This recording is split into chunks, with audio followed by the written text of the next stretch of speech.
What's going on, Coatesville, Pennsylvania? Welcome to another episode of the Seville Sports Mentality Show, hosted by the Sports Rep on the 610 Seville Sports Network, a network that tries to keep Coatesville fans informed, inspired, and involved in Coatesville sports. We're grateful to be able to come to you on this Monday night as we have a fun and filled show ready to give to you on tonight. We're grateful to have Coach Jason Castaldi, the head golf coach for your Coatesville golf team, along with Carson Holmes, senior, who finished fifth in the state in the PIAA 6A golf tournament. Also, it's a fun time to be a Coatesville football fan. We know our team is going into the district semifinals on this coming Friday. And I was able to catch up with the sensational sophomores that we have on our team, Sage Bradshaw, Teddy Tools, and Andre Watson Jr. So we have those interviews coming up. So feel free to share this broadcast. If you're on Facebook, like Facebook. If you're on Instagram, be one of our followers. If you're on YouTube, hit that subscribe button. If you're watching this broadcast by way of Facebook or YouTube, feel free to post whenever you feel up to doing so. We can put your name on the screen. To my Instagram watchers, thank you so much. There are quite a few of you all. We can't see your post, but feel free to comment as you feel led to comment. All right? What we normally do is try to have our cast check in. And if there are any current Coatesville area high school students or alums that are watching, feel free to check in. Let us know that you're tuning in. And also put your year that you either plan to graduate or have graduated in the chat. Also, if you're not a CAS graduate, feel free just to chime in. Let us know that you're tuning in. So you can do that at any time during the course of the show. And we want to recognize our watchers on tonight. So again, if you are a current Coatesville student, put your name in the chat, post it so I can put your name on the screen, as well as if you're an alum, put your name in the chat so we can put your name on the screen. Even if you didn't go to CAS, like myself, you type it in the chat, we'll definitely put your name on the screen. With that being said, we're going to move on and get ready for our first interview. And after our first interview, we'll do our Red Raiders respect, where we want to give respect to those players and the team that had wonderful feats during this last sports week. So as we kick off this show, let's prepare to be informed and entertained by your Coatesville head coach, Jason Castaldi, and senior golfer, Carson Holmes, as I had the pleasure to interview them recently. Let's see what they have to say.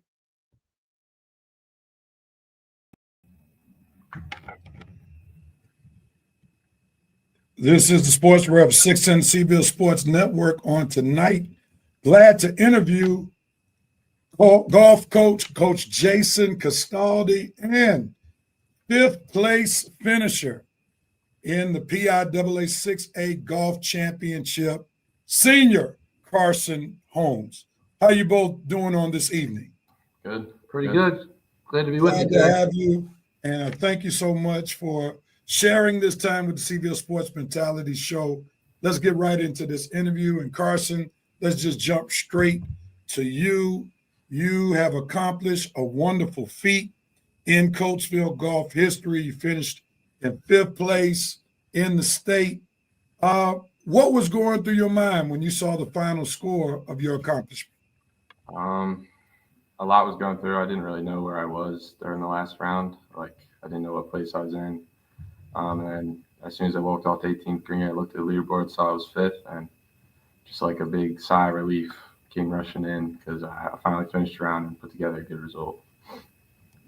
What parts of your game were working best for you during the 2 rounds of golf that you played at Penn State?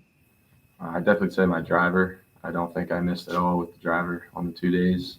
And then my putting was also pretty good. You were playing against some of the most elite players and golfers in the state of Pennsylvania. You played on the highest classification, which is 6A.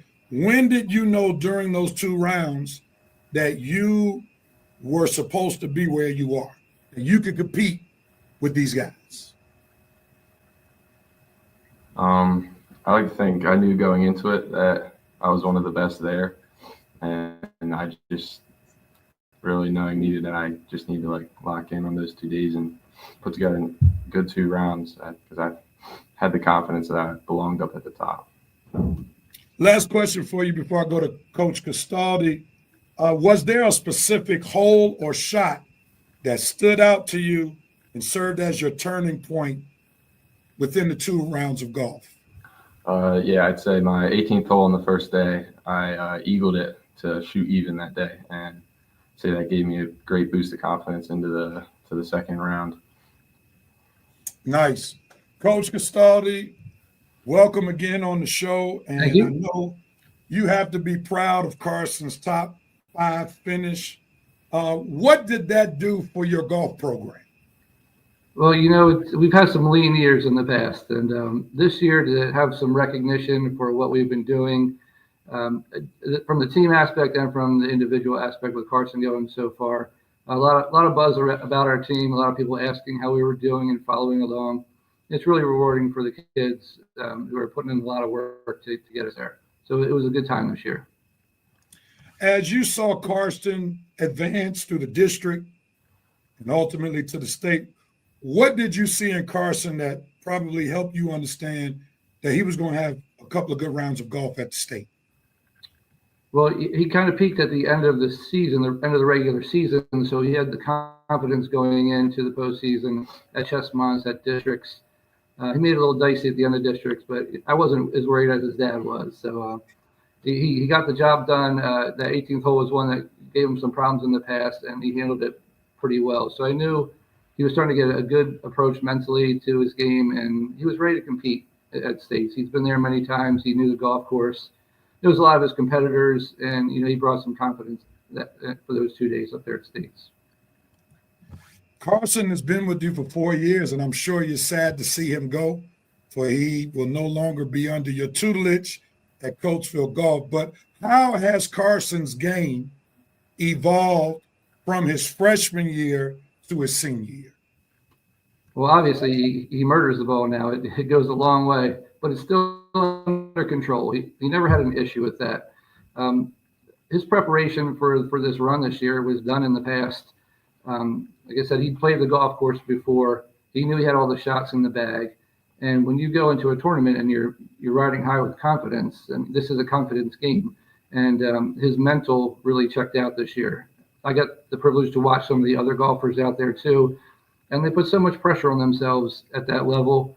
It's the peak of their career. They have parents watching. They have the coaches are watching, and they put a lot of pressure on themselves. And a lot of them can lose their head a little bit for a few holes. You see some clubs hit the ground, some expletives come out that they probably said a little too loud. But you don't see that with Carson. He really has the mental game down. You can't tell if he's playing great or poorly just by looking at him, and that's one of the things you need to be able to do. And I think it's appealing to the college coaches that were watching him. Over the 4 years, when did you start seeing the biggest growth in Carson? If it could be his game, if it could be his mentality, when did you see it? I would say junior year. That's what happens with most of the kids on the team. Not just physically, but they're ready at that point. They're smarter. They get smarter every year. And the 11th grade is when it really translates into golf. They start to understand it a little bit better. Carson opened up a little bit more to be a leader on the team. He's more vocal and leading by example that way. So when you're in 10th grade, 9th grade, you're looking up to the kids above you. But once you hit that level, then everyone's looking up at you, and you can see the difference in the way that Carson carried himself. Let me go back to Carson. Carson, as you have finished your career with Coatesville, how do you believe your game has grown since your freshman year? It's grown a lot. I came in with maybe not a complete clue of my game. I just was kind of naturally there, and then I learned and grew from there here at Coatesville Golf, and now I have a complete understanding of my game and what type of golfer I am. Let me get this. I'm sorry. How did it feel to represent Coatesville on the state level? And did you feel any pressure representing the entire city as well as your entire golf team? It felt good knowing that Coatesville hasn't had some golf success in the past. It felt good to put Coatesville's name up there at the top of the leaderboard and really show them what type of school we are, that we can be good at multiple sports across the board. I wouldn't say I felt crazy pressure, but it was definitely in the back of my mind. I'm sure you have some teammates, rather. I'm sure you have some teammates that would love to be in your position. What advice would you give to those teammates who aspire to accomplish what you've accomplished or even aspire to do more? I would just tell them to keep working through the hard times. I mean, and sometimes it doesn't look like anything's going to come of it, but if you keep putting in the work and you keep working, the results will show, and you'll get what you want. If you were to sum up your season in one word, what would it be and why? I think it'd be, I don't know if I can do it in one word. It's a tough one. Yeah. But I think it was up and down, but in the end, it was definitely probably the funnest golf season I've had, the success I've had. And I'm really glad that I did what I did this season. Not only did you have individual success, but according to Coach Castaldi, your team had some of the best success since he's been coaching. And obviously, he mentioned earlier in the interview about the Coatesville golf team having some lean years. How did it feel to be competitive this year and actually winning more golf matches than losing them during the season? Yeah, it felt really good. We kind of showed everybody that Coastal Golf we're a real deal now. So it felt really good to have a winning record and kind of play for the team as well as not just myself, as kind of like I was in the past. What would you attribute the huge success this year from last year to? I'd say, I don't know, not. I don't think much changed, but We had some bad luck last year. yeah. The numbers were there last year. Yeah, I would too, say right? we played really, really good last year. It was just got really unlucky at times, and this year, I mean, we got even better, put up some great scores, and the results came. So the golf gods were on your side this year. Yes. Pretty much. The Chestmont's loaded. Yeah. There was nothing easy about it this year. And, we're 6-6 in the Chestmont. I mean, it's 500, but that was really good 500. Good. Carson, last question for you before I go back to Coach Castaldi. What do you believe your golf legacy is, Coatesville? I've heard it's pretty good, so I'm kind of happy about that. There hasn't been many people to do what I've done, and that means a lot. So what do you think people should remember about Carson? If you want to talk about Carson the golfer, Carson the person, what should they remember about Carson? I don't know. Just they remember that I was a great golfer and a great person, and that He doesn't normally talk about himself like this. No one's It's not a character for him. Right? Yeah. But we'll practice it, getting him to practice for college where he may have to sell himself. Right? No doubt. But that's always good to have one of your top golfers or top athletes on the team humble, because that often helps humble those persons that are trying to make it to where he made it. So we appreciate your humility in this interview and as well as during the course of your career. So I'll ask the coach to sum up what he believes Carson's legacy is to Coatesville golf. Well, he was a leader on one of our best teams ever. You can't forget that. We talked jokingly about the Rushmore of Coatesville high school golf, and he's on it. I know the top three, probably top four, and he's right up there. You can make a case that he's our best ever. This was the best season for an individual Coatesville golfer in over 50 years. We're talking 1974. Coatesville had a state champ, and this is the best finish since then. And we have some great players in between, but Carson has identified himself as a top golfer, if not the top golfer. Wow, that's a huge statement, and I'm sure that's very flattering that you hear that from your coach. And so, Coach Castaldi, you're basically saying that Carson should get prepared for a call from the Coatesville Hall of Fame sooner than later. Absolutely. Yeah. That's When he's wonderful. ready. When he's ready. That's wonderful. Now, Coach, I want you now to help us prepare ourselves for your program's future. This is a time where we want you to enlighten us about who you have coming back and what expectations you have for the upcoming season. Oh, thanks for that opportunity. Obviously, it hurts to lose your team's leader right here, and we're losing some other decent players too. Yeah, we can't forget about our other 7 seniors that are moving on, and they all contributed in their own way. So the last few years, we kept a lot of numbers on the team, and I don't think we're going to bring in 8 new players as 8 leave. So the team might be a little bit smaller next year, but it's still an opportunity for kids to play a little bit more. We shouldn't lose too much, aside from, Carson's top scorer and a couple guys over breaking 40, because we have some younger guys coming up that can fill some of those spots. Braden Jacket had a great year this year. He gave Carson a pretty good push there for a little bit. He'll come back looking to be number 1. He's got to hold off Landon Rudzinski, Colton Hiller. They're right there with him. Anna Parker comes back. She got the districts this year. She broke 40 a couple times at the country club.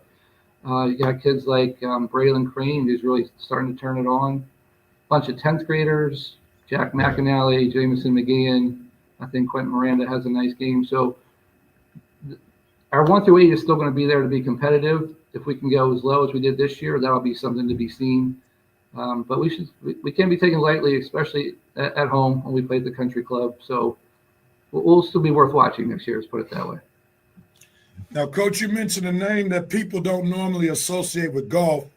They're associated with basketball, and that is one Colton Hiller. For we know he's not only a star in the Chestmont in Pennsylvania, but since last summer he became an international star, winning gold with the FIBA USA team, 16 and under team. And what was great about that, he was only 14 years old at the time. So if you don't mind, tell the people about Colton Hiller, the golfer, that we don't know. Okay. Wow, it's a loaded question. I mean, we all know he's an athlete. I think he missed the match in the beginning of the season because he missed an airplane flight back home from the West Coast. So his schedule is completely nuts. His family schedule is pretty nuts. Fortunate to have him on the team as long as we can have him. He loves golf. He's publicly said it's his second sport now. So I want to take that as a positive. But he's still a kid. He's not even in the high school yet. He's over the 9-10 building. So he's got a long ways to go. And his golf game it progresses so fast because he has the hands, he has the confidence, and he has the ability to see things in a way that I don't think everybody can. So he's good on the golf course, and he's really only scratching his potential right now. Carson, I want to come to you to talk about Colton because you had a chance to be his teammate. Yeah. How is he as a teammate? Did he let the fame get to his head? Talk to us about Colton. Yeah, not at all. He's just like any other teammate you have on the team. It's just like playing golf with your best friend. There's really no difference of him being the top recruit in the country. It's just Cole, and at the end of the day, he doesn't let it get to him.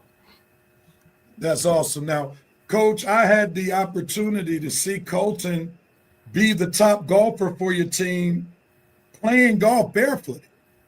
Yeah, that happens. What was that like? How did you think he was going to be able to pull that off at the golf match? Well, obviously, it was not planned. The course is closed on Mondays, but we still have the ability to play there in our matches, thanks to the Coatesville Country Club. He didn't have his shoes that day. He couldn't get inside to get them. And I guess he wore slippers to school that day. So that's how it happened. And he's like, I'm just going to walk in my bare feet. He didn't ask. He just did it. And because he knows what he's going to be able to do. I played in my bare feet before, and it is comfortable. Like you feel better on the ground. I always say there's less wiggle in your ankles. So I'm not surprised. You can mess up a little bit because your elevation from the ground is slightly off not having shoes. But he gets it. And he went out there and he just swung smooth. He swung within himself. You're not going to swing super hard without the shoes on, and it may have helped him a little bit, but it's not something we're going to encourage. I like that. Back to you, Carson. I have two questions for you. Now that your career at Coatesville is over, what's next for you? Yeah, I'll definitely be playing college golf. Just haven't decided where yet. So I hope to have that decision soon. So I'm really excited for that. All right. So you're going to make sure 610 knows Yes. when it's hot off the press. Yep. All right. And we wish you the best as you take your game to the next level. Coach, I'm going to end the interview with you by basically sharing if someone is interested to become a part of your golf program, what is the procedure for that to happen? And also sell your program. Why should someone who is aspiring to be a golfer want to be a part of the Coatesville golf program? Well, thank you for that opportunity again. I always say that the golf team's where it's at. Everybody plays golf now. It's just really growing. I got kids in my class. They're on the football team talking about it all the time. I've seen them on the golf course. So a lot of our students who are playing golf, it's not their first sport. They're playing football, they're playing basketball, and they concentrate on those sports in the off season. So for someone like Carson to come in who's a golfer, that is a tremendous asset to the program. So if I got golfers out there, you're taking care of your business in the off season, taking some lessons, playing a lot, hitting the range, getting in the dirt a little bit. This could be a place for you. I do hold a couple of meetings, usually one in the spring, just to see who's in the middle schools or in the 9-10 building who's looking to come out. It just starts with an email to me, and I can get that ball rolling. But end of the season or end of the spring meeting is a good chance to come see what it's all about, ask questions, and find out if it's going to be a good fit for you.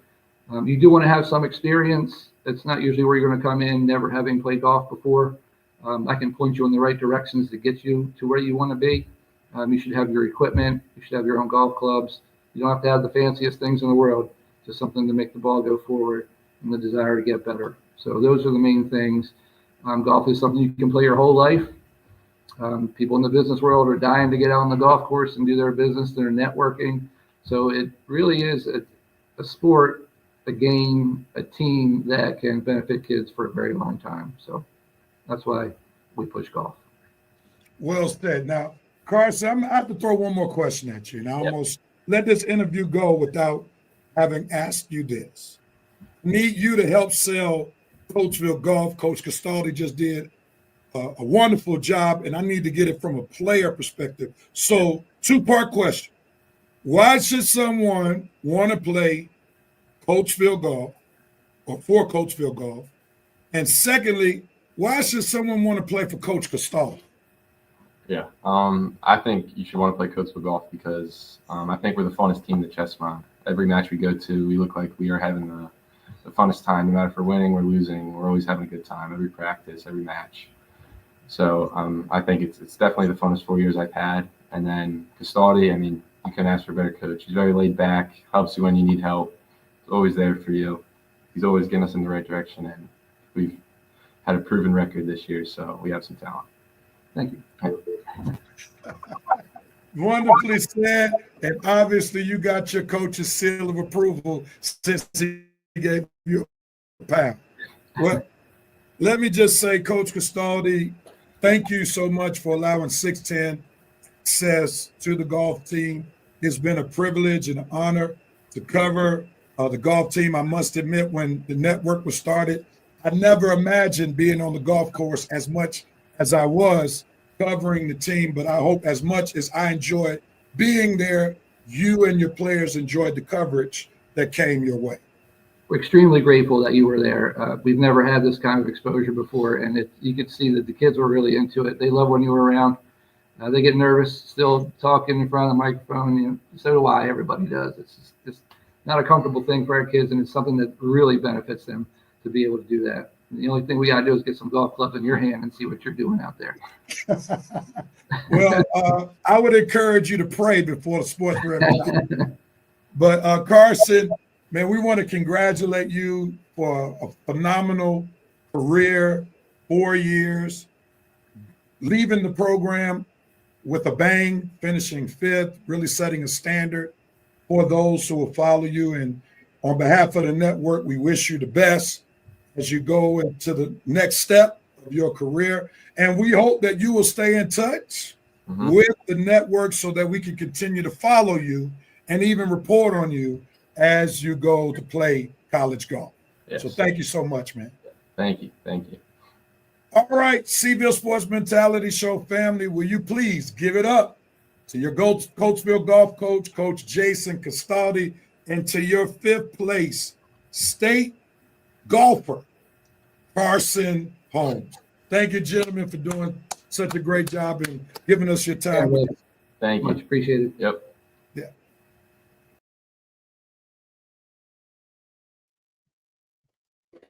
What a wonderful interview with Coach Castaldi and Carson Holmes.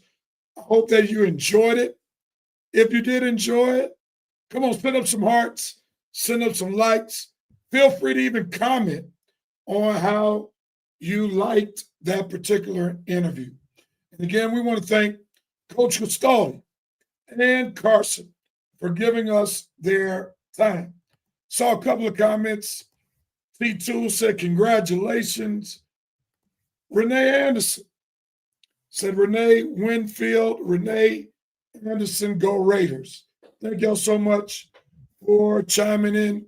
If anybody else wants to comment, feel free to put it in the chat. We'll have another interview coming very shortly. Imani Williams, great interview. Thank you so much. Glad you enjoyed it. We're going to get ready to move from this interview to one of the segments that we call Red Raiders Respect, where we want to show some respect, show some love to those players and a team that had major feats between the last Mentality Show, which was last Tuesday, to this week's show. So let's get ready to see who we're giving Red Raiders respect to. Here we go.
That's right. We're showing some Red Raiders respect on this week, and we want to show Red Raiders respect to our Coatesville football team for defeating Council Rock South in impressive fashion on Friday night under the Friday night lights of Coatesville Memorial Stadium, where they won 14-0.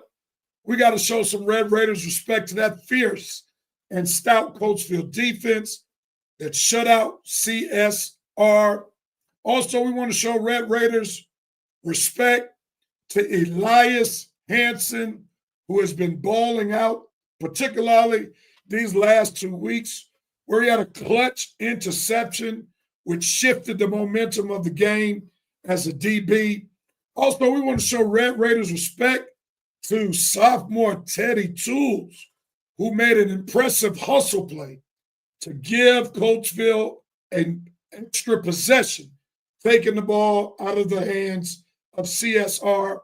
And also, we got to show Red Raiders respect to Andre Watson Jr., sophomore, who scored both of Coatesville's touchdowns, and he did it in impressive fashion, rushing for not one, but two 40-plus yard TD runs. So we want to show Red Raiders respect to all of the football guys and also to Richard Diaz, who had a hat trick in Friday night's game for Coatesville ice hockey. So we want to show you all some respect, and we want to continue to encourage our athletes to do the best that they can do. And we'll be sure on this network to show the respect that you are due. Before we get into our next interview, we need to know that there's a big game going on this Friday, and your Coatesville football Raiders will be on the road playing against Penridge High School, where they have the distinction of being the number one seed in District 1 6A. That game will be next Friday. It will be at Grandview Health Stadium in Poughkeepsie, Pennsylvania. As of right now, I believe you need to know that the game is not going to be streamed. Let me repeat, rewind, push play. As of right now, the game is not scheduled to be live streamed. So if you want to watch the game and you're in Coatesville, you need to start making your plans to ease on down the road up to Grandview Health Stadium so you can watch your Coatesville football Red Raiders. And let me say this. In a previous interview, Senior Josh Van Orden let us know that it's important that we pack the stands, that we show up and show out for our football players, play off the energy of their fans. And we know since it's an away game, we're not scheduled to have more fans than the home team.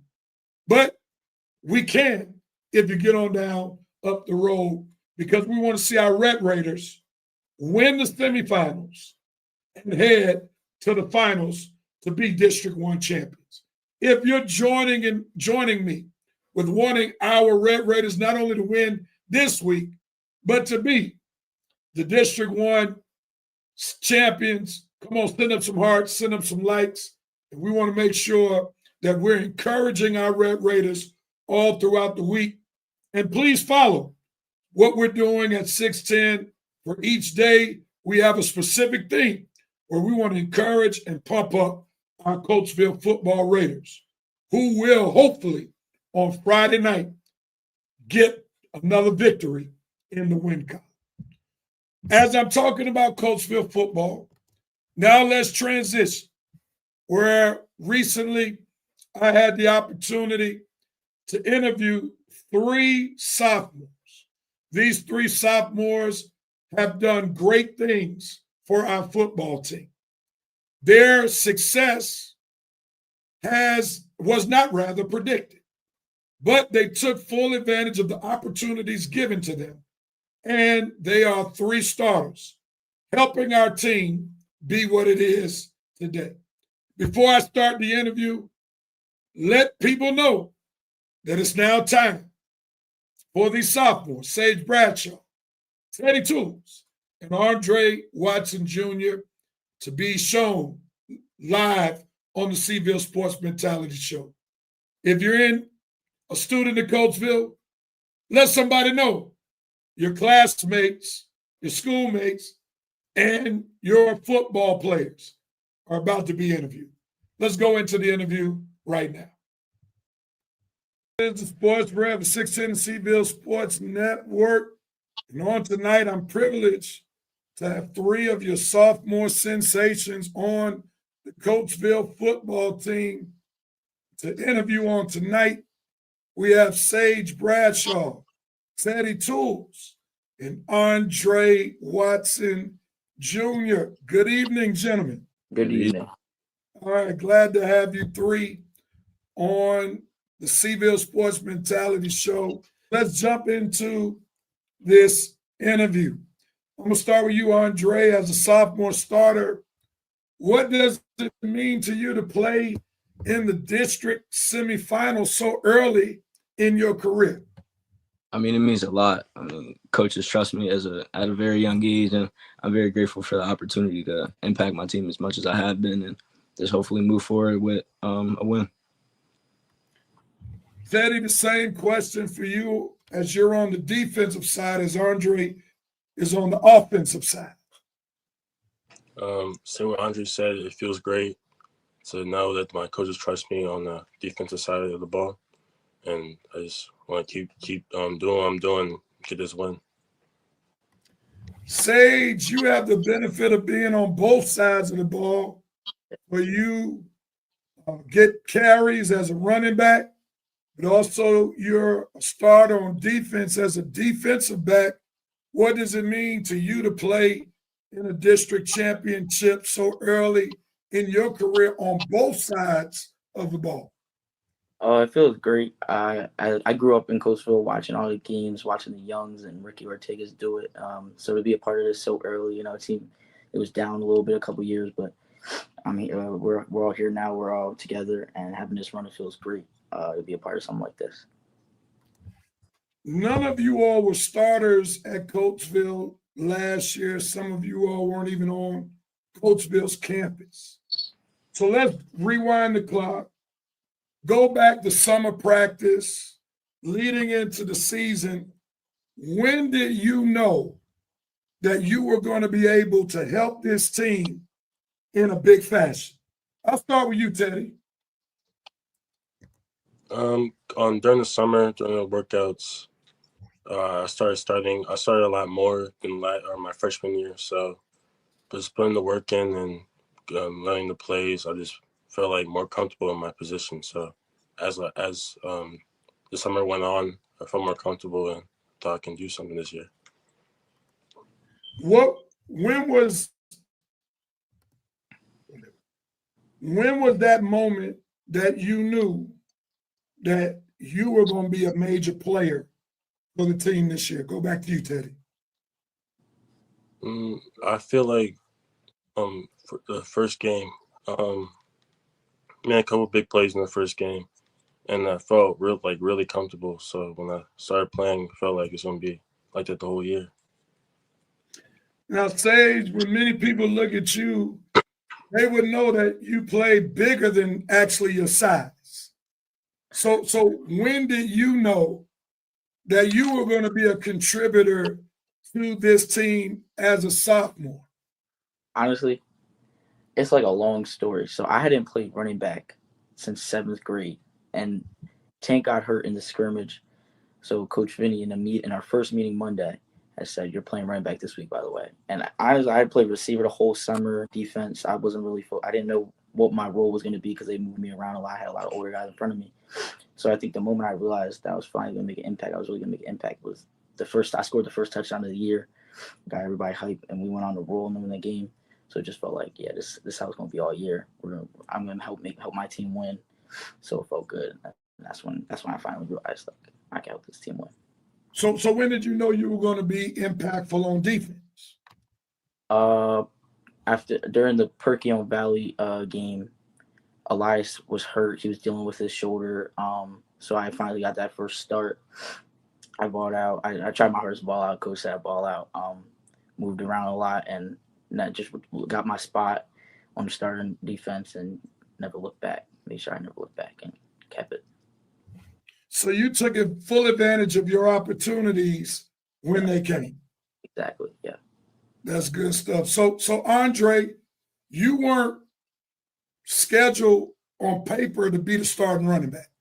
Mm-hmm. Matter of fact, Sage just talked about Tank, and we're talking about Zayden. Am I correct? Yes, Zayden Green. All right, Zayden Green is a senior. He was pegged to be the starter. He got hurt in the scrimmage, didn't play, I believe, the first 2 games. You got the ball. Sage got the ball. You all were trading carries, and now you do most of the carrying of the ball for Coatesville. So when was that moment you knew, I'm able to make a difference on this team?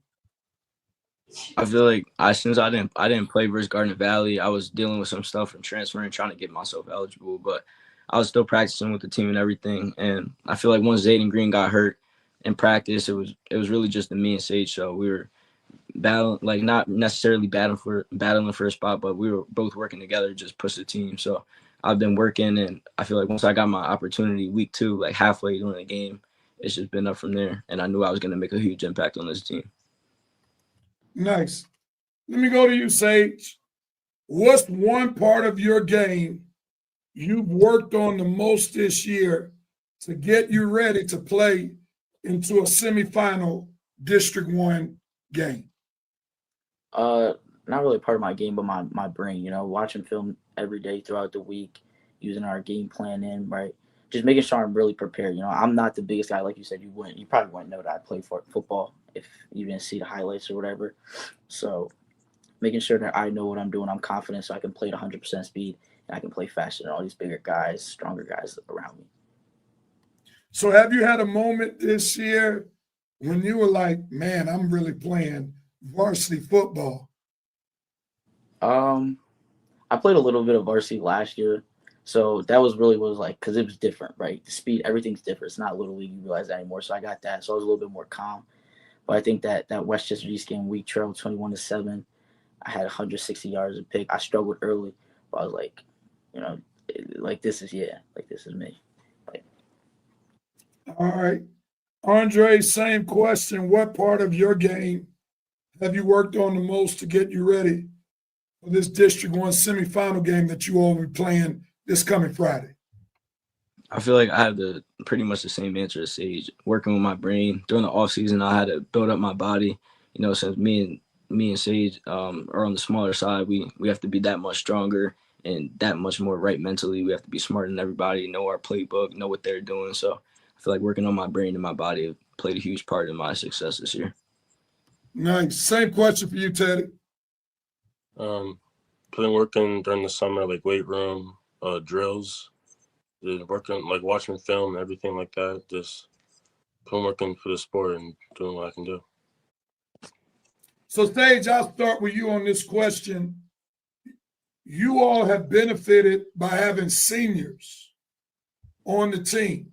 In this interview, Zayden Green's name came up, senior. Elias Hansen, his name has come up, senior. Your starting quarterback, Buggy Ortega, is a senior. Sage, you and Teddy will play on defense, so you all get help by senior Terry Wiggins. So describe the bond between the sophomore class and the upperclassmen. I feel like the bond is great. A lot of those guys have been 3-year starters. You mentioned Terry started 2.5 years. Elias was a 3-year starter. Buggy was a 3-year starter. So they all have kind of been where we've been. So that when we have a question, we haven't been here. So not everything is as clear as it is to them. So when we have a question, they help us out. They don't get mad.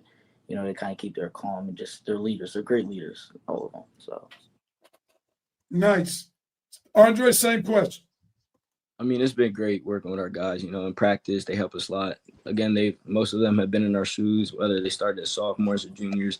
They all started before, so they kind of have a better gauge of what we're looking at, how the game's fast, how the game speed is since it's much faster. So we get help from all of them, and I feel like they're great leaders and they help us out a lot. Teddy? They just help us a lot, like during when we need help on the plays, we need to know what we need to do during our play, like our assignment. Like Terry and Josh, when I first started playing linebacker, they helped me a lot with where I need to go, my assignment, and just what to do during my play. So they just help us a lot doing our stuff. Nice. So I'll go back to you, Sage. What's the biggest lesson you've learned from one of the senior or upperclassmen on the team?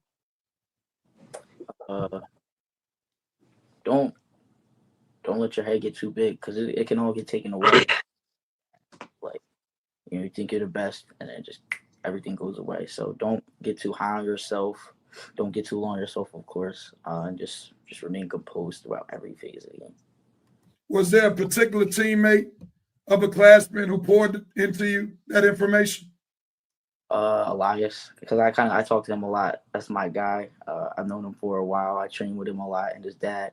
So when I came back, that was kind of the guy I just looked to follow. He's a good person, great guy. So he's a leader to me, a role model.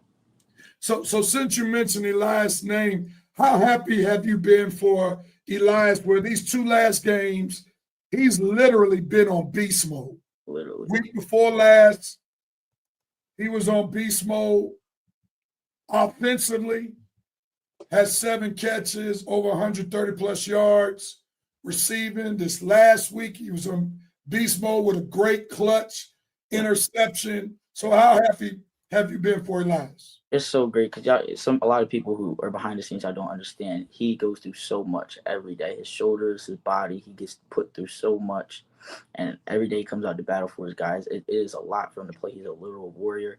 So to see him finally get that recognition, finally start to hoop like we know he can hoop. He's a guy, like he said on your interview, he's the best on the field. Everybody knows that. So playing with him, watching him finally get to shine, because I knew who he was. He just wasn't always playing like that.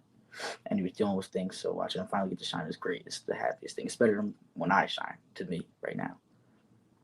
So I got to ask you one thing. You said he's been hooping. Hooping. So that new terminology in football? Yeah, Worley kind of put me. Daquan Worley, he's one of my also role models. He put me on that hooping. He's just balling out.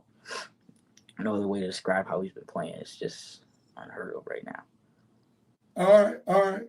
That's dope. You schooled me today because I didn't know that there was a football connotation for hooping. I used to be a hooper in college. Yeah. So whenever I think about hoop, I'm thinking basketball. So thank you for educating me on tonight. All right, Teddy, let me ask you, what is the biggest lesson you've learned from one of the seniors or upperclassmen on the team? Staying as a team, sticking together. Our seniors show it. Our coach always saying it. Coach Charles always saying it. And they're our leaders on the team, so I listen to them, follow them, and then they show all the time. So you've gotten that from a collection of upperclassmen? Yes. Okay. Andre, same question for you. What's the biggest lesson you've learned from the seniors or an upperclassman on this team?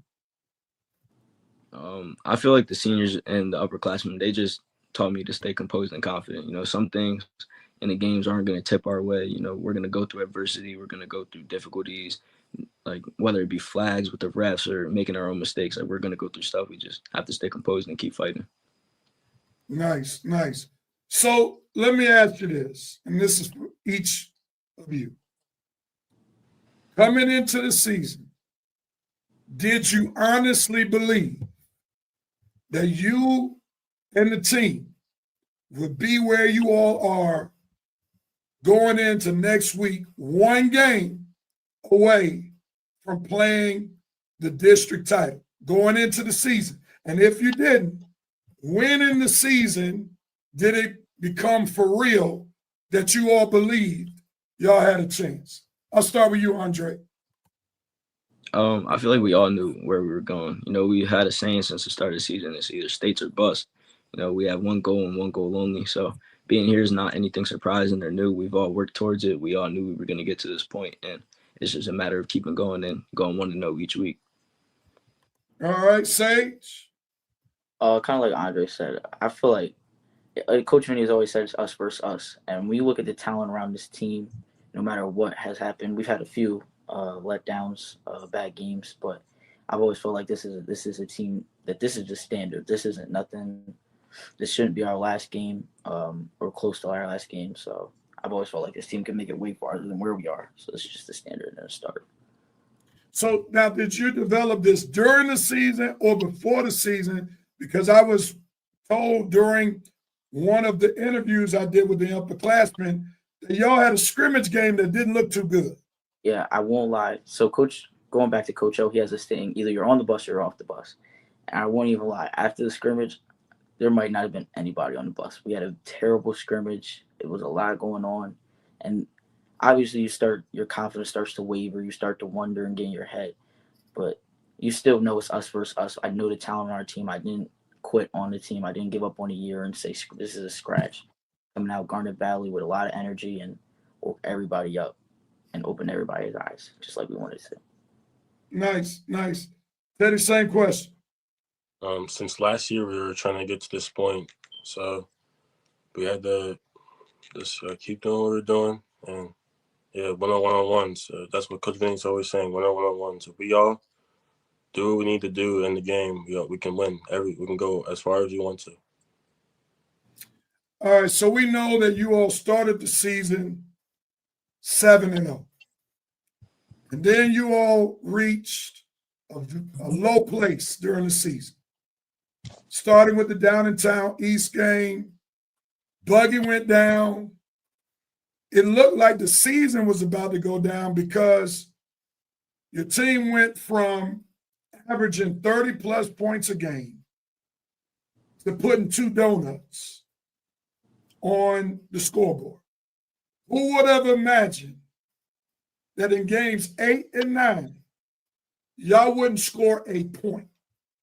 So help the people understand, what do you all believe kept the team together to keep the season from spiraling out of control? This is a big part, like coaching. Our coaches made sure, it's easy to lose a locker room after putting up. We didn't get a first down versus West. It was very, very ugly. It was ugly to watch, rewatch, and play. So keeping the locker room, it's all on coaches, right? They kept us with hope. They kept us. Nothing changed in the locker room or behind the scenes. Whatever we kept doing, kept our practice schedule, kept our meetings. We stayed hopeful that Buggy would come back, which he did. And our coaches really just helped us keep believing, knowing that it's us versus us. And no matter what happens, we can still come out with the win. Coming to you, Andre, because you had a streak of 4 straight games where you had total yards of 150, and then that production went in the tank for 2 straight games. So how were you able personally to keep it together? And who would you say helped you keep it together during that tough 2-game run? I feel like it's just a coach's thing, and I got my brother. I knew I had my brothers by my side. I went down in a little drain. Like you said, I was on a 4-game streak of 150, and it dropped. But I feel like I said it earlier in the meeting, in the interview, composure and staying confident. I feel like Sage said, it's easy to lose a locker room, but if we all stick together and we stay confident and composed, we'll be good. And we knew that. So we just kept moving forward week by week, sticking together as a brotherhood. And yeah. The defense still played solid football those 2 games when the offense could not complement the defense. So how did the defense still have the mindset to play as hard as you all played and to still compete? We knew our offense wasn't going to be as efficient as they were going to be. So when you look at that as a defense, they've had our back. When we weren't doing well in the first half versus Westchester East, or the whole game versus Smyrna, who picked it up? Our offense. So now our defense, we had to grow stronger. Everything, it had to be perfect, as close to perfection as you can, because obviously you can't be perfect, and we weren't at times. But we had to be our best to give ourselves a chance, because like I said, we never lost the locker room, never lost hope. So if it's not going to be our offense, our defense has to step up, and we've continued that. All right. Appreciate you jumping in there, Sage. That was helpful. I want y'all to think about this season. Is there a specific play or moment that you've been most excited about this season? And all 3 of you all had some great moments this year. So I want you to think about one specific moment. Some moment, play that you are most excited about this season.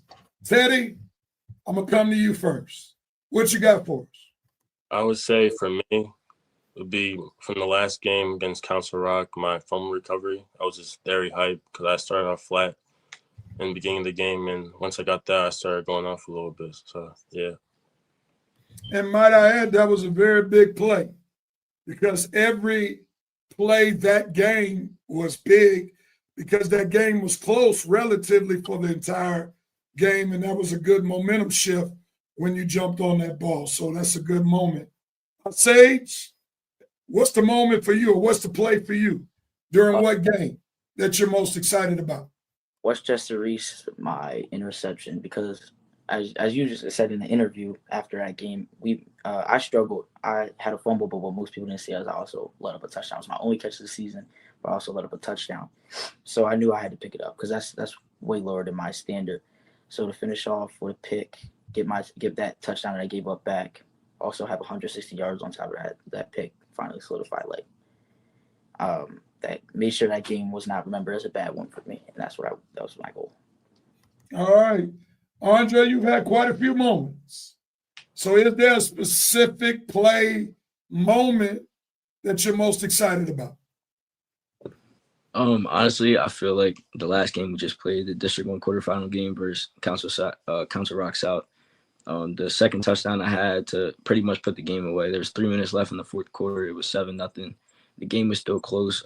If we gave the ball up, they definitely had time to score. So I feel like putting that game away, as a sophomore, starting for my first time in a varsity season, it was a great moment to know, I put the team on my back and got us the playoff win.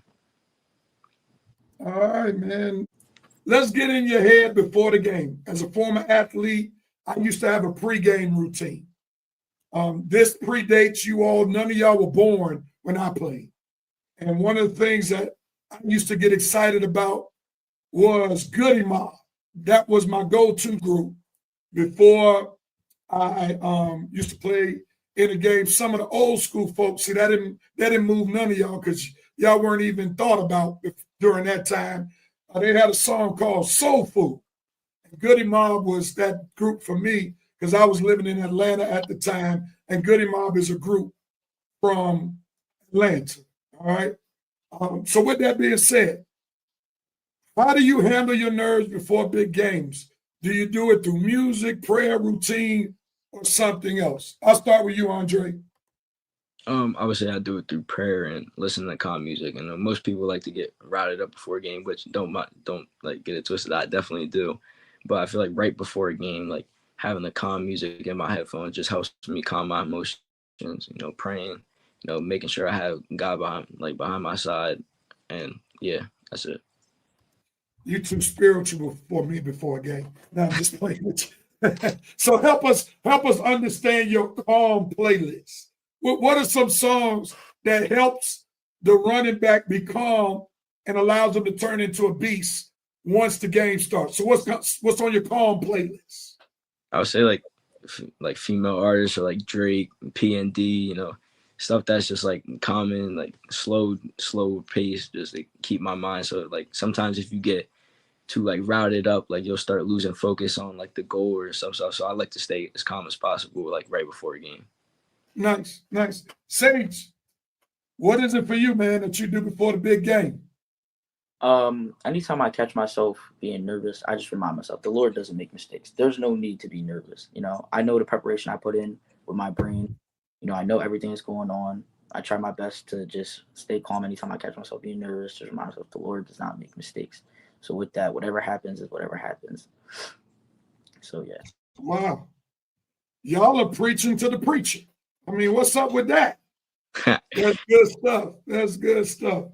Teddy, what's your routine before a big game? I feel like music and talking to my brother and also talking to the Lord, prayer. No, nobody's perfect. Make a mistake. I know it'll be okay. So what kind of music you listening to before the game? Be honest. It's I'm with the team, so it's Young Boy, hype music. Hype music. So you're not going the calm route with Andre. Nah. You need something that's gonna make you bounce a little bit. Yeah. I got you. Now talk to us a little bit about your brother. Who's your brother? Let us know who you're talking to. Marlo Tools. He's been with me my entire life for football, basketball, any sport I've been playing. I always talk to him, come to him if I need anything. So before the game, I like to talk to him. He gives me advice, what to do during plays, and listen to him. Now tell the people his role on the team. He's pretty much anything. You can help out with running back, wide receiver, DB. You can be a trainer too. She's anywhere, everywhere. So he's the utility man, the Renaissance man. Yeah, He pretty can much. do all things. Yeah. Exactly. He is. All right. I love it. A big shout out to your brother. All right. This is what we call Red Raiders Rapid Fire. All right. So I'm going to give you some names, some questions, and I need you to just give the first name or answer, and then I'll ask you to explain why. All right. So we're going to talk a little bit about some of the team members. All right. Here we go. Andre, in your opinion, who's the funniest guy on the team? Josh. And why so? Oh, that's my guy. You know, it's mostly in the warm-up lines. I'm in the same warm-up line as him, so sometimes, like, when I'm looking at him, he just always has a smile on his face, and he can just be funny sometimes. Like, he's a goofball, like, messing around, jumping around, and I just love his energy. All right, who's the funniest guy on the team for you, Sage? Probably Buggy. Tell us why. I just like he just messes around a lot. He never seems like nervous. He's always cool, calm, and collected, and having fun, telling, cracking jokes sometimes that are out of place and not for the right time, which makes it even more funny. Teddy, who's the funniest guy to you? I would say King. You know, I'm always with King. He's my guy. So, I'm always cracking jokes during practice, even though I'm supposed to be focusing. But yeah, he's my guy. All right, Sage, I'm coming to you. Who's the hype man to you on the team?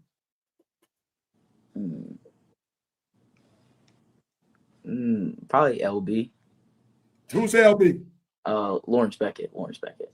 One of the wide receivers? Yeah. And tell us why.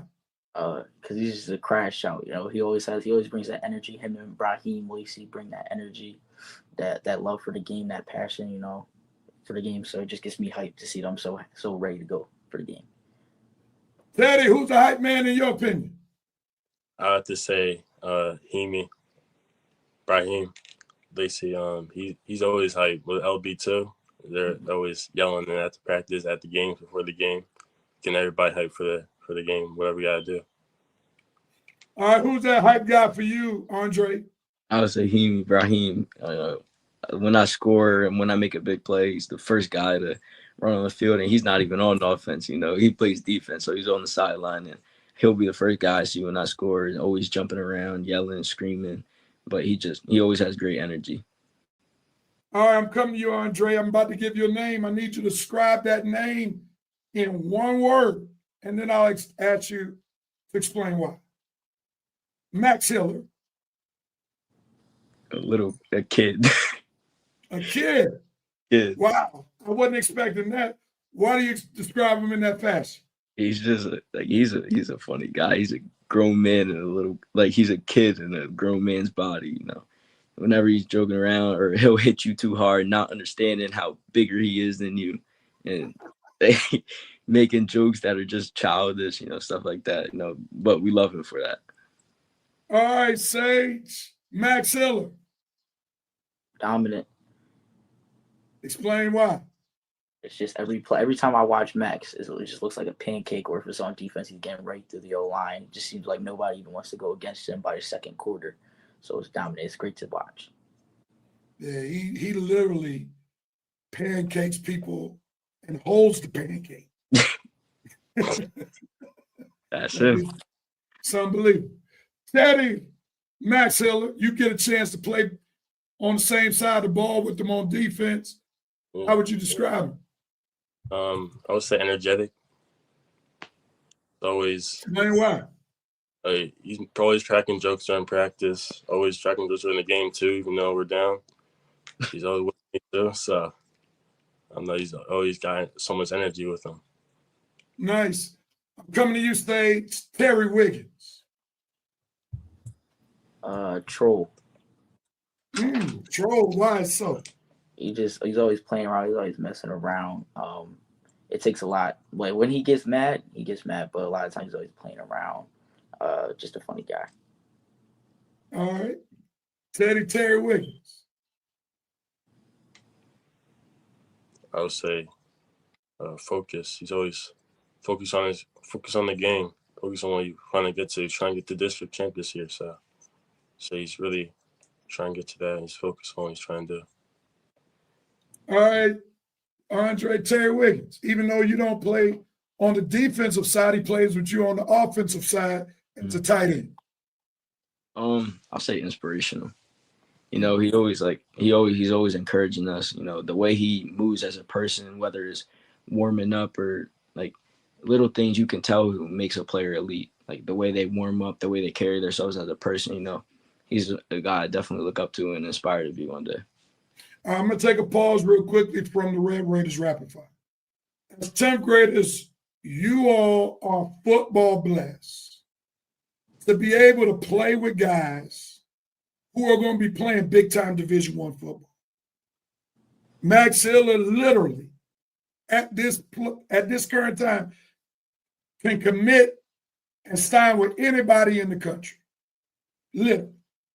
Like he can't get any bigger recruiters than who he has right now. Also, you all are playing with Terry Wiggins, who committed to Penn State, but he's opened this commitment back up since his head coach that he was going to play for has gotten fired. So what are the biggest things that you have learned, particularly from Max and Teddy?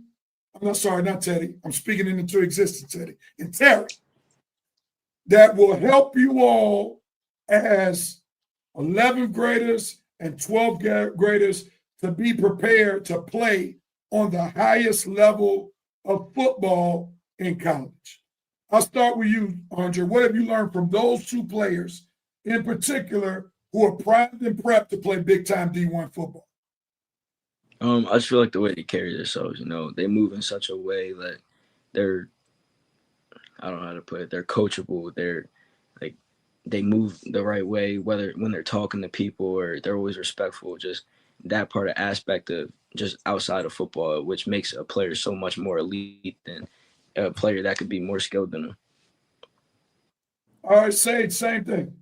Exactly what Andre said. Their attitude and their demeanor that they bring to everything. The way they speak to people, how they act around people.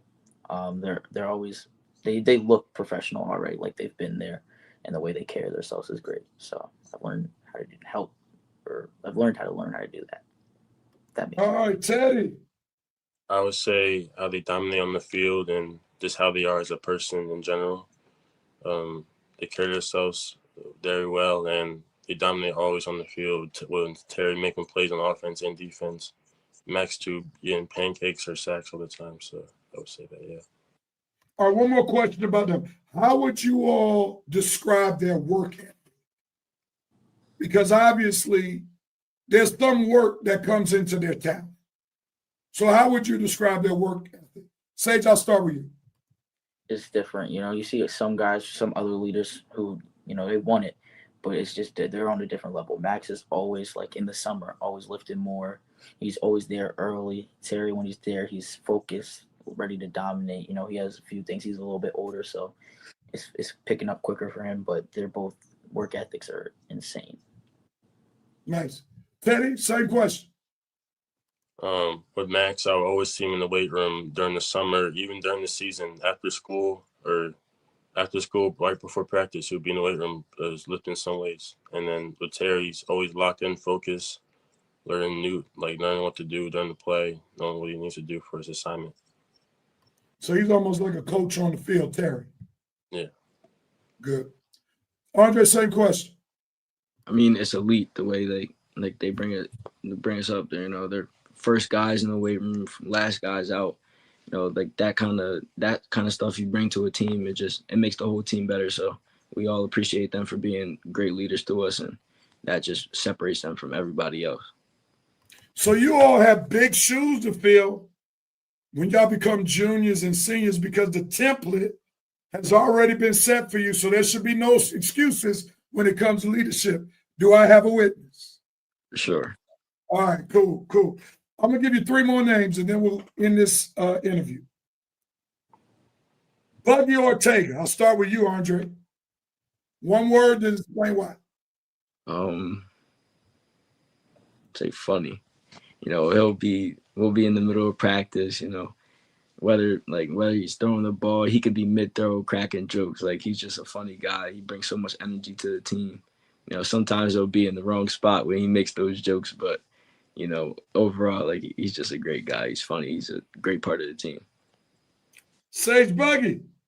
Jolly, just like Andre said, he's always smiling, always cracking a joke. Stupid joke, don't even be funny a lot of the times. Now you're gonna have to see him after this, right? Yeah. He's always smiling. Got to stand on that. Pretty boy. All right, Teddy Buggy. I would say Gupo. He's always laughing, always cracking jokes, and he's always happy. I remember the one interview with him he did, like when the first game being the season. He was just happy. He's always smiling, cheesing the whole entire time. So you all described him as goofball, I guess smiley, and so forth and so on. Does that help bring a calm on the team because he's like that? 100%. Absolutely. Okay. Was he even like that when he was hurt those 2 games? Yeah. If not, The whole time. The whole time. So that helped bring a calm on the team. Yeah. For sure. Throwing the ball with one leg. All right, so I'm gonna give you, Andre, one name, and then I'm gonna I give Sage the same name, and then I'm gonna give Teddy and Sage another name, since Sage plays on both sides of the ball. Coach Vinny for you, Andre. Ooh. One word. Ooh. I don't even know a word that could explain him. Confusing. I'll say that. Confusing. Now explain why you would say confusing. He's a very confusing guy. He'll be laughing and joking 1 second, and then he'll be mad the next second. Sometimes he'll show you love, and sometimes he won't be hating on you, but he'll not show you the praise. He'll show you when he's happy. He has different moods, so it's kind of hard to read him, but he's a great coach. We love him. He's helped us through a lot of stuff on and off the field, so I'm sure I can speak for all 3 of us. He's been a big part of, like, our role as people and players. So when did you finally get on to the personality of Coach Vinny? Like, I'm sure at first it bothered you. Mm-hmm. Because it's hard to deal with somebody who you may describe as confusing.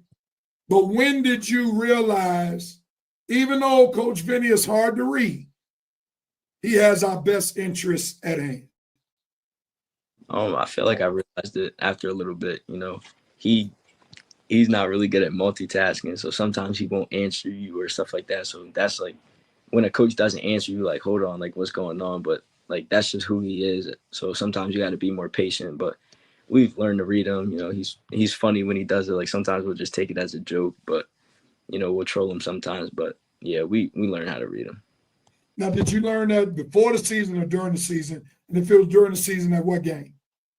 I would say before the season, like during practice. He's not like hard. You just have to learn like what buttons not to press and stuff like that, and how to move with him. How to work with him. Because he does have a lot of stuff going on. Like, he's coaching a whole team on offense, dealing with guys that are joking around on the sideline or not doing their job. So when you're trying to ask him stuff, sometimes he'll be in like a bad mood about it. But you just got to learn how to work with him and just do your job. Sage, Coach Vinny. Emotional. Explain. He's very emotional, whether it's on the sideline. Either he's super happy or he has his head down, looking like he's ready to cry. Because the offense sometimes doesn't move the ball. But like Andre said, he's very confused. And 1 minute he's super, super happy. And the next minute he'll literally just stop smiling and just yell at you. So you got to know what buttons to push and when to stop. when to just leave him alone. All right, Teddy, you want Coach Vinny? I mean, I agree with both of them. So what's the word you got? He's confusing. I don't know. All right, we'll keep it right there. So since you used confusing, Andre already explained it. Yeah. All right, let's go on the defensive side of the ball and come back to you, Sage. Coach Shane, what's the one word and why? passionate. He just reason why he just loves the game. You know, he's not always there. He's doing a lot of things, but every time he steps on the football field, on the Coatesville football field, he's passionate. It doesn't matter if we're down 33-0 or if we're up 33-0, which we've been both this year. He's always hyped. He's always screaming, yelling, happy for guys making plays. Always trying to help somebody out. So it's great to have him on the coaching staff. Coach Shane, for you, Teddy, what's the one word? I would say Karen. What's the word? I'm sorry. Karen. Karen, okay. Explain why. Puts in the work off the field and on the field. He shows us how much he cares for us, how much he loves the game, how much he loves us. He just shows it every time he comes to practice, every time he's at the game. And that's what I love about him. He's always with us. All right, one more, Coach, and then we're going to get you out of here with one more question. I'm going to start with you, Teddy. Coach Ortega, one word. I would say inspiring. Inspiring. Explain that word. He's always talking to us in the team about sticking together, working as a team, and we're always going through adversity, all this stuff, like because we're playing at Coatesville, so just telling us to stick together, no matter what's going on in our game or in our lives. Nice. Andre, Coach Ortega. I'll say passionate. You know, he's been doing this for a really long time. His love for the game and his love for his players never changed. Like, he has a son on the team, obviously, Buggy Ortega, but he doesn't show a difference in, like, love or care for each other. Like, it's a whole family here. Brings us waters, brings us Gatorade, brings us snacks before every practice. Like, you can just show how much he cares about us because of the little things he does. So I would just say passionate for the game and his players. Nice. Sage, Coach O. Competitor. He just doesn't want anybody to have anything on him, any other team, right? Like Garnet Valley lost to him last year. He made that a focus. Perth Valley, any team that we lost to, he does not want anybody to have anything on him, and he's going to do everything he can. He puts together great game plans. I know he works hard on weekends when that should just be his off days, but I know those meetings, they're long, the film sessions, things people don't see. So he doesn't want anybody to have anything on him because he wants to win. He loves Coatesville football. Nice. So you help us understand that when game time comes, Coach O is prepared. Always. Nice. Nice. All right. That ends Red Raiders Rapid Fire. Guess what, three gentlemen? Y'all got a big game this coming Friday. A big game. Semifinal, 6A, District 1 game. You are on the road against the number 1 seed in District 1, Penridge. So here's the question. It's a two-part question. One, are you nervous about this game? Two, what are you most looking forward to when you hit the field on Friday night against Penridge on the road? Sage, I'm going to start with you. Are you nervous? No, I wouldn't say I'm nervous. I'm really calm. I like to think of myself as a calm person. I don't get too high too low on myself. I know what type of team we have. It's us versus us. If we do what we have to do, it shouldn't ever be close with any team. And so as long as we execute, as long as we cut down the penalties, just play for each other, not any selfish ways, we'll be fine. What are you most looking forward to? Dominating, raising the standard right now. We're only in the semis. This was not the goal. So if people are happy about making it to the semis, then I don't know what we're doing because the goal was states. We're gonna keep that goal. I'm ready to dominate on Friday. All right, Teddy, are you nervous, man? I wouldn't say I'm nervous. I'm ready for this game. I'm excited for it. I want to see how they play, how we come out and show. But, Does a game like this for you, Teddy, be able to show you where your talent really is? I think it will. They're number 1 seed or 6A or 6A. So whoever I'm going against, I need to show out and just make some plays during this game. Andre, you're going to have a lot on your shoulders. The ball has been in your hands quite a bit in the playoffs. Tell me the truth, man. Are there any nerves racking with you with all the pressure that's going to be on you to carry the load running the ball? Not at all. I have no worries. I know I have my brother's back. They got my back, and we're just gonna go out the field and fight and dominate. So what are you most looking forward to in this game? Coming out with a win. We're gonna go on the field. We're gonna battle, give our all, give everything we can, and like Sage said, it's us versus us. Like, we determine whether we win the game or not. Nobody can beat us but ourselves. So as long as we execute and do everything the right way, there should be nothing else than coming out with a win. Nice. I love you all's confidence. And somehow I actually believed y'all not nervous. So I want to congratulate the three of you all for being a huge part of Coatesville's success this season. I want to say that it's been a pleasure covering you three for 610 at different times of the season. We've interviewed all three of you all. Y'all have been great during the season, and I just want you all to know on behalf of 610, we wish you the best. So with that being said, we look forward to a dub. Sage, we look forward to domination on Friday. So I have some more work to do with the football team next week preparing for another game. So as we conclude this interview, CVille Sports Mentality Show family, can y'all show some love to these three sophomore sensations, not only on the field, but off the field? Give it up for Andre Watson Jr., Sage Bradshaw, and Teddy Tools. Send up some hearts, send up some likes. Let's encourage these three young men. Great job on tonight. Thank you all for your time. Thanks for having us. Thanks for having us. It was my pleasure. What an interview with three phenomenal sophomores who showed, by the way they spoke, why they've been successful this season. All three of their parents should be wonderfully glad at how well they represented themselves, the family, and the Coatesville football team. If you enjoyed that interview, come on, type it in the chat. Type it in the chat. Type it in the chat. We got some comments. Sylvia Jones-Harris said, I love the confidence. Stephen Crutchfield, Coatesville proud, you guys. Looking for the dub. Imani Williams clapping. Lynette Lopez, great work, boys.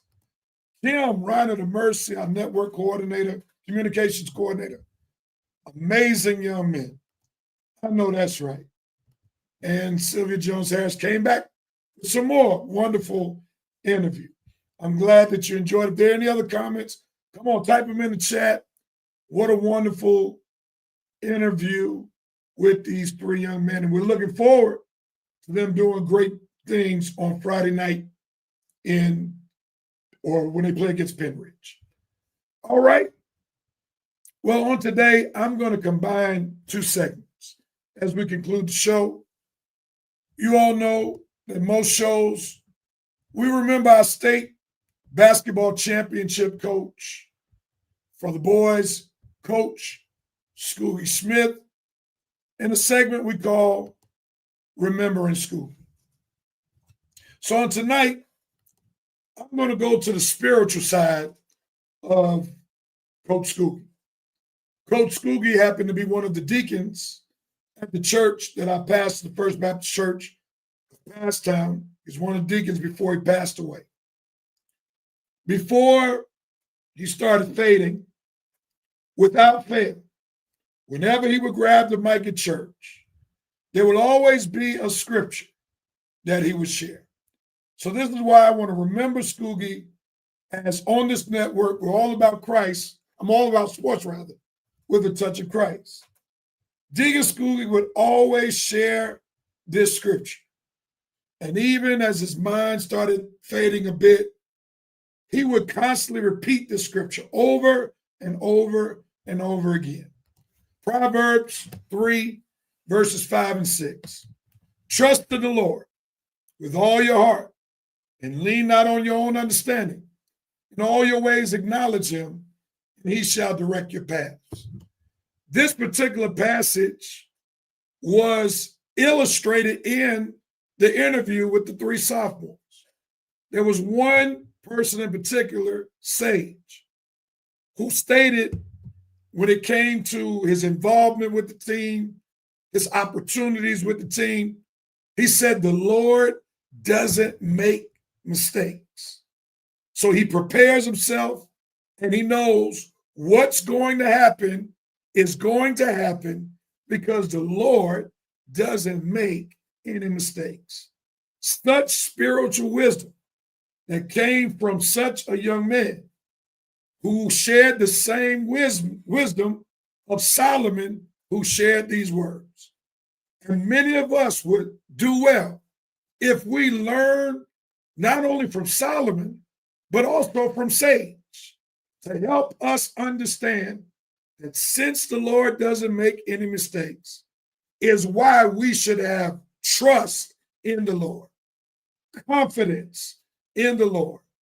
And that confidence in the Lord should let us let go and let God have his way. In other words, not lean on our own understanding, because as Sage said, the Lord doesn't make any mistakes. And Solomon goes on to say, in all your ways, acknowledge him, the Lord. Lord means ruler. Lord means master. The earth is the Lord's, and the fullness thereof, and all that dwells therein. And since the Lord, our God, has the whole wide world in his hands, let's acknowledge him as creator. Let's acknowledge him as waymaker. Let us acknowledge him as omnipotent, meaning all powerful. Let's acknowledge him as omniscient, meaning all knowing, which will help us not lean on our own understanding and trust and believe that the Lord, who is the creator of the entire world and even our lives, will successfully direct our paths. I pray that blessed you on today. And that concludes our show on today. We want to thank once again Coach Jason Castaldi, Senior Carson Holmes of the Coatesville golf team. Also, we want to thank our Coatesville football players, sophomore Sage Bradshaw, Teddy Tools, and Andre Watson Jr. If you enjoyed this episode, share it with somebody. Send the link to somebody. If you enjoyed the show, tell somebody about the Seaville Sports Mentality Show. If you haven't already done so, follow us on Facebook as well as on Instagram and subscribe to our YouTube channel. Hopefully we'll have another show next week. Same Facebook page, same YouTube channel, same Instagram page. Well, may the Lord bless you and keep you. May he make his face to shine upon you, grant you peace, is my sincere prayer. And let's make sure that we seek to root on our Coatesville football Raiders this coming Friday, as they have a big away game. And we're hoping that they will come away from that game successful. Hopefully you enjoyed the show. Everyone, have a good night. God bless you.